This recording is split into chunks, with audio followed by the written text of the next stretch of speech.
হাত না তুলেও দোয়া করা যায়, হাত তুলেও করা যায়, কিন্তু বিষ্ণু বলেন হাত তুলে চাও, কারণ ইন্নাল্লাহা হাইয়ুন কারীম, আল্লাহ বড় লাজুক এবং লজ্জাশীল। বান্দা যখন হাত তুলে ভিক্ষুকের মতো কিছু চায়, ওই হাত খালি হাতে ফিরিয়ে দিতে আল্লাহ লজ্জা লাগে। হাত তুলে চাইবেন।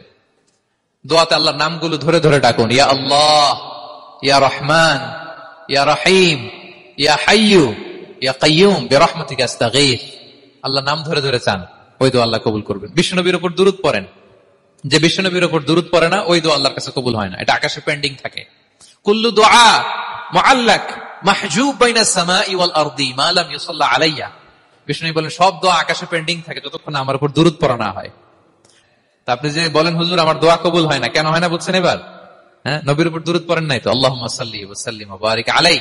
শুরু করবেন বিষ্ণু নবীর উপর দুরূদ দিয়ে, মাঝেও পড়বেন, শেষেও পড়বেন, আগেও পড়বেন, পরেও পড়বেন। আপনার দোয়া কবুল করবে কে?